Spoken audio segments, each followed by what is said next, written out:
everyone, welcome back to a video I haven't made in a while. Ada's YouTube channel, not a vlog. Used to call them half-baked TED Talks. Well, welcome back. It's been roughly a year since I've made any of these videos, give or take. You could say 10 months, 12 months, 9 months, something around that span of time. What have I been doing in all this time? Why did I stop making videos? I think I stopped making videos because a few reasons. I think I gave my excuse. I think I gave myself the excuse that I didn't have the proper equipment, which is, I don't know, debatable.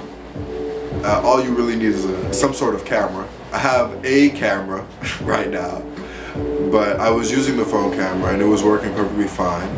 So, interesting to think what is excuses and what isn't. But another reason that I'm not more inclined to say out loud or verbally was an insecurity. I didn't like the fact that I was being so open and vulnerable to a camera, and I only know this because had it been only me wanting the proper equipment, then I would have never taken down the videos I had. But I had hit them, I had made them private, and they were only getting like a few views, like 14 views, 10 views, and that was bugging me. It was bugging me that many people were watching it.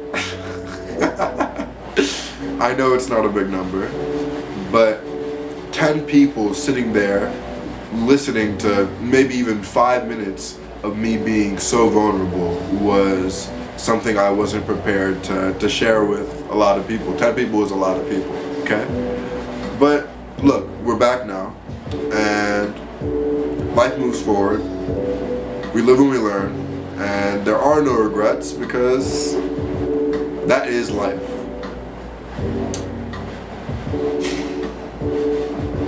How do we overcome fears? Excuse my spitting. How do we overcome our fears? The only way to overcome fears is to face them. I know that's an old adage used throughout mankind, but it's true. And there's a reason it keeps popping up in our everyday lives. What are you scared of? What are you afraid of? And what is it that you need to face? Is it a conversation? Most times it's a conversation that you need to be having with someone. Is it more of a abstract fear? Are you afraid of death? Are you afraid of love? Is it something more mundane? Are you afraid of lions or heights? What is it that you're afraid of and why? Analyze the emotion behind it. Analyze the reasons behind it. And face your fears.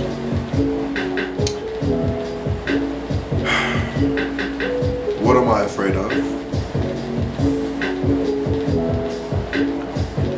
Nothing but Allah. I'm not scared of any man, any animal, or any other being, jinn, angels, etc. Only Allah. I have nothing to fear but Allah. And I love Allah more than I fear Him. Tenfold, I love Allah more than I fear Him. The things that I do are out of love. I am driven by love. I am consumed by love. I have only experienced love. My life is lovely. I love to live in life. There's this saying I had heard a while back, I think by Janae Aiko and Big Sean. I don't know. But they had said something along the lines of, love is living on valued energies, and life is just love in full effect.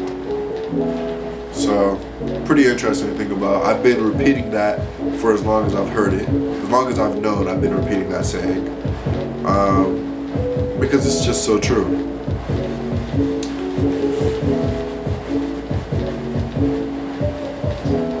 There's nothing wrong with taking wisdom from people or different sources and incorporating it into your own life. That doesn't mean you're a fake, it doesn't mean you're a facade, it just means you're willing to express what is the truth. Simple. The truth doesn't belong to any one person.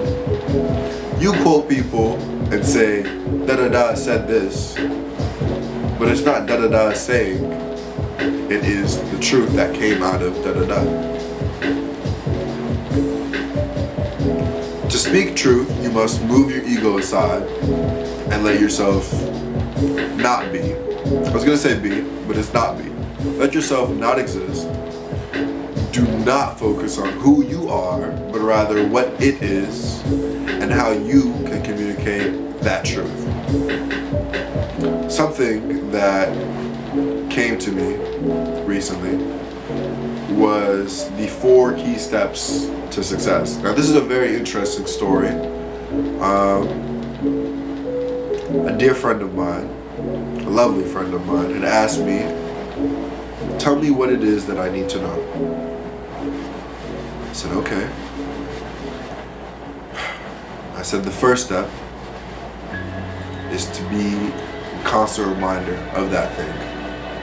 To obsess over what it is that you want.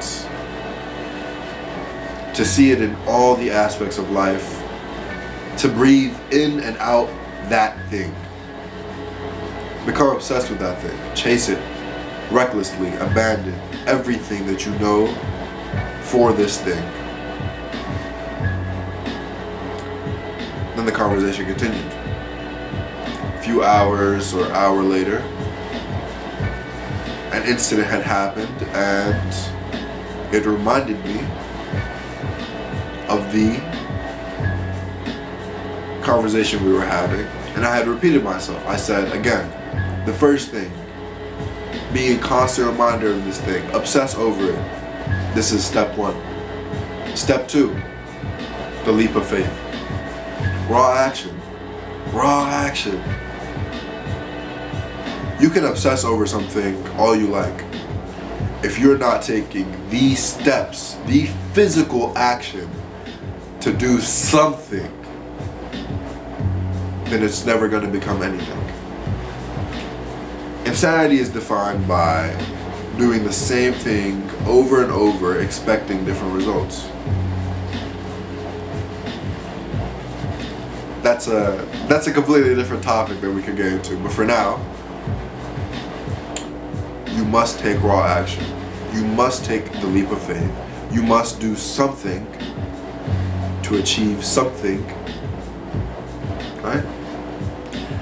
Then another hour goes by or so, and the third step comes into truth. This third step comes into truth. I repeat myself from the beginning this time. The first step, to obsess over this thing, to be in constant remembrance of this thing. The second step, raw action, to do some sort of affirmative action to progress and take the step towards what it is that you've been obsessing over. The third step is to analyze. You have to learn. What is it that I did right? What is it that I did wrong? What is it that I could have improved on? How can I be better prepared next time? What is it that I should learn from this experience, etc., etc., etc. You must analyze. You must learn from the action. Whether you failed or you succeeded, you must learn from the action. Now these 2 steps, step 2 and 3, can be repeated multiple times. Raw action and analysis, raw action and analysis, raw action and analysis. But then that brings us to the 4th step. After I had completed saying the 3rd step, usually with the given pattern, I would have waited another hour and the truth would have came to us again.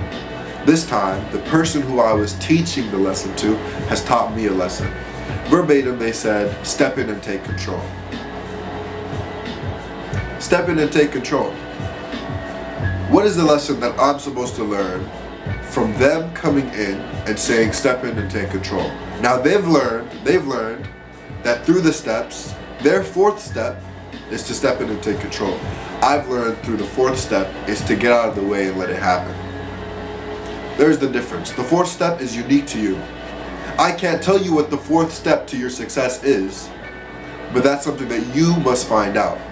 Step in and take control. Find out what it is your fourth step to success really is, because you cannot continue to do action and analysis without progressing into the fourth step. It will find you. You will find that fourth step. I've learned that it's step out of the way and let it happen. Let my ego die. Experience what this phenomena is to me. The person who I was teaching this lesson to learned that it was no, I have to step in and take control.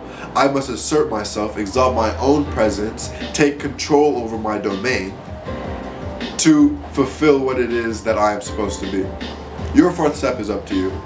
With that being said, this was the first video of many, hopefully, and see you soon.